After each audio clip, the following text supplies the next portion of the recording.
Because every day above ground is a good day. Some are just more questionable than others. Questionable Call Monday edition. We got Olympic insanity. We got Bill Belichick with a new job. But first, Caleb Williams. We roll immediately into what is a difficult situation at Bears training camp. Some might say he was telling teammates, pick up after yourself. The people that work here are not your maids. They are not your mommies. With that, however, this team is reminded, this kid, $25.5 million signing bonus. Money's already his in the bank. Take a look at this Hard Knocks promo for episode 1, in which the rookies have to introduce themselves and watch how they react when he mentions his money. Caleb Williams, went to USC in Oklahoma. Horns down still, fight on. Yeah. And my signing bonus is $25.5. Oh my God. Look at Badgett. Look at Badgett. Full connection. Look at, but he's owning it. Good for Caleb Williams to own it. He knows $25.5 million guaranteed signing bonus is going to make them feel a certain way. Speaking of which, veteran player, now broadcaster Monty Toomer, he takes exception to the rookie telling teammates, pick up after yourself, clean up after yourself. He says he hasn't earned it yet. This is where the disaster comes in. Take a look. Russell Wilson 2.0. Oof. This is not going to go over well. Yikes. If you came in the locker room, I've been in this locker room for 8 years, like you said. And some rookie's going to come in who hasn't played one snap. Yeah. Talking, we're wearing the fingernail polish. Now he's going to come in here and tell me, who've been here, who've been through the struggle, that I need to clean up? No, how about rookie? How about you clean up after me? Oh, wow. How about that? Don't give me this crap. I don't like it at all. I feel like rookies should earn their respect. Sure. Just because you got drafted number 1 doesn't mean nothing to me because I don't even know if you're good. Right? Wow. That's a valid point, by the way. Questions on the board. Question. How should Caleb Williams handle camp? As a rookie or as QB1? Listen, normally when you are drafted number 1 overall, you are heading into a bad situation on a bad team. That's not the case. These Bears are good. This receiving core might be the best in football, at least on paper in August. He is in a special situation. He is paid. He is number 1 overall. He is the rookie QB. They did move their guy to make room for him to come in. With that said, he's got to play the role of the humble rookie. He has got to eat the humble pie. He's got to pick up after others. He's got to do what Amani said. He's got to know his place. He's got to know his role. There's a time and a place to be QB1 in the huddle in the moment. The rest of it in training camp, he has got to be quiet, head down, ask questions, don't give advice. Rookie who is earning his way just like everybody else who's there trying to earn a spot on the roster.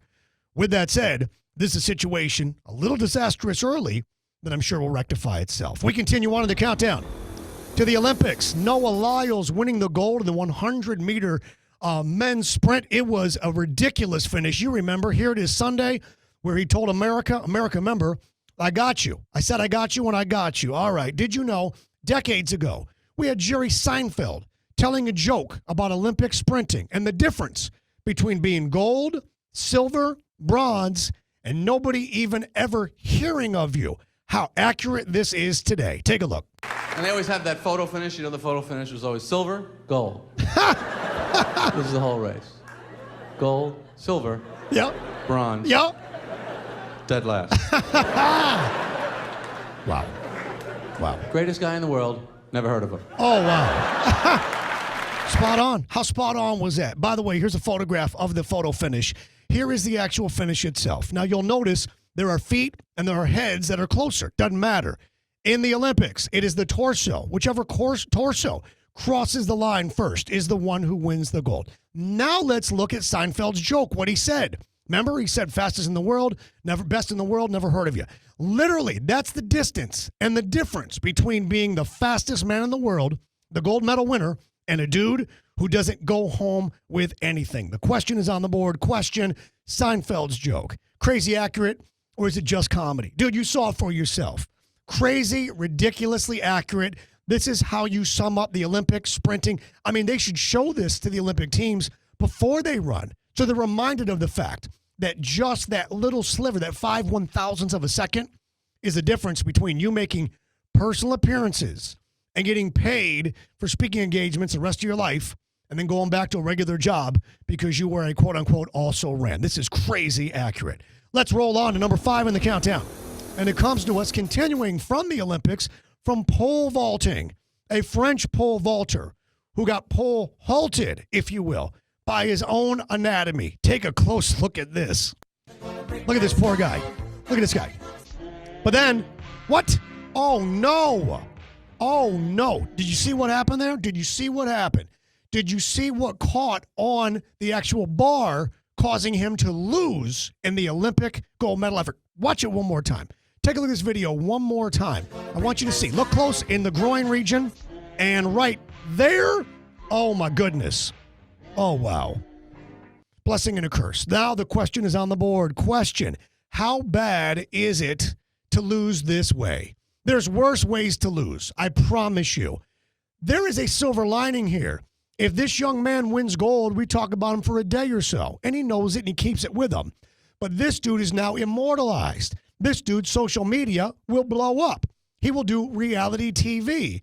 He now has a whole different brand, being the pole vaulter. I don't need to say any more on it. Sometimes there's a blessing in disguise. This might be it. He might have actually a better career, make better money, and have a better public presence as a result of being halted by his own pole in the pole vault than he would have if he actually won the gold. That's a great irony of life. There's worse ways to lose and reasons why. At least there's a silver lining here. And by the way, I imagine this dude's DMs blowing up. We continue on in the countdown to number 4.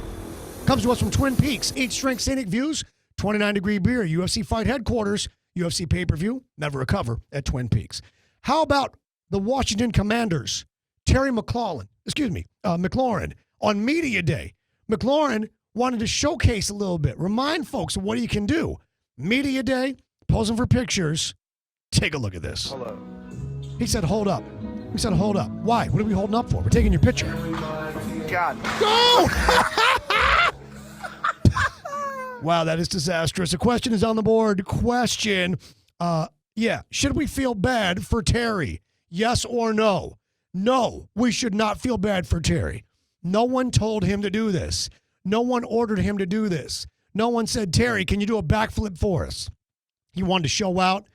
He wanted to do a thing. He wanted to be special. And what happens when we show off? Stuff like this. I love that he hits a backdrop. I love the laughter. No, we do not feel bad for Terry McLaurin, not in the slightest. By the way, hit like, hit subscribe as we continue on to number 3. Coming to us from a new trend on social media. Unfortunately, I was not chosen. Unfortunately, I was not selected. This is the best thing happening right now on Twitter and Instagram Reels, and it's not even close. Take a look at this young lady's offering for explaining that, unfortunately, she was not selected for the dive team for the U.S. Olympics in 2024. Take a look. All right? Unfortunately, was not chosen. Take a look. She's getting ready. She's focused. She's locked in. Here we go. And no. Oh, no. Can we watch it one more time? One more time, please. Take a look at this. Right? Focus. Locked in. She is prepared. Watch this. She gets height, and then absolutely no flip. I don't know what was supposed to happen there, but I'm 1,000% sure that was not it. The question is on the board. Question, is it okay to laugh? Yes or no? Questionable call. You know. We do this all the time. Is it okay? The rules are they can't be old, they can't be too big, and they can't appear to have gotten hurt. She's not old. She's definitely not big. She certainly wasn't hurt. The feelings, ego for sure bruised, but yes, it's okay to laugh and laugh at yourself because we all have these moments every day. Clearly, she wasn't headed to the Olympics one way or the other. We roll all the way to number 2 in the countdown. St. Lucie Battery and Tire, slbt.com, 18 total car care centers in South Florida, home of honest, reliable service since 1970. We've got Bill Belichick with a brand new job in television, another gig in television. But we also got Andrew Perloff, who says, hold on a second, hypocrisy. Yeah, just a little bit. Take a look. What are we doing here with Bill Belichick? Why is he all of a sudden getting paid to talk into a mic when he refused to for 20 years? This is hypocrisy at the highest level. Wow. I will not stand for it. Wow. I'm going to watch it. Yeah. I'm just not going to enjoy it. How do you know? How do you know you won't enjoy it or not?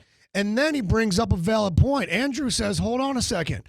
If this is a man who is trying to get a job as a head coach in the NFL next season, is he really going to do this job properly? Take a look. Because he wants to coach next year. He's not going to say a thing that is critical. And if he does criticize a coach, what does that mean? You know he's the most Machiavellian, detail-oriented person. That means he wants that person's job. We're going to be seeing theater at best. We're not going to get real analysis out of Bill Belichick. I know that sounds mean, but he can't be honest with you because he desperately wants a job next year.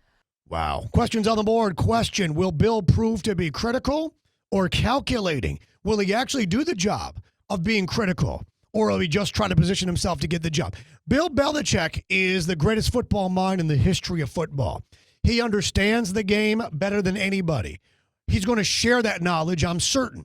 I don't imagine he's going to go in super hard position to take particular coaches' jobs and try and make them look bad so we can slide in. I think we would all see that a million miles away. But I don't think he's going to be super critical for the sake of he wants to be a hard taker. He wants to be a hot taker. I can't imagine that. I think what we'll see is Belichick explaining why this happened, why this didn't happen, and what should have happened. More of a teacher than he will be of a taker. Bill Belichick talking football. There is irony because he refused to give the media anything for 20-some years in Foxborough. And just like that, all the way to number one in the countdown, presented by Anajar and the Veen Accent, and attorneys take back control of your life. We got a pitcher who, if you watch closely, okay, you don't have to watch that closely. This poor dude is not throwing screwballs. He's throwing spew balls. Watch this. It's disgusting and amazing. Look at this. In the middle of the pit, look at his cheeks filling up. Oh, he doesn't even stop. He doesn't even halt. He doesn't even pause. Can we watch it one more time, please? One more time. Watch this. Now the cheeks start to fill up, and instead of spiking the ball, he throws it anyway. Look at that. That's impressive, by the way. That's an impressive sprinkler fountain coming out of his mouth. Questions on the board. Question, is this more disgusting or is it more impressive? It is impressive as hell. First of all, just fluids. You saw that. Just water. Clear. Looked like the fountain show in front of the Bellagio in Vegas. Outstanding. Wasn't green. Didn't look like, guacamole. Didn't look like a baby diaper. Wasn't orange. Just looked like you had too much water to drink. This is impressive as hell. He kept his motion. He could have snapped tendons. Could need Tommy John surgery. If it's me, I fall flat forward on my face. I can't stand to puke, and one of my worst phobias is getting sick in public in front of people. And this kid's like, I'll pass it off. Maybe he throws a strike. How great would it have been, however, if he struck a dude out on that while he just decided to spew like a sprinkler? It is a little disgusting. No, it's just water. And very impressive that he kept his composure and got it done. Hit like, hit subscribe. And remember, kids, while every day above ground is a good day, some are more questionable than others. Second night to the bad guy. See you back here for a new episode on Wednesday.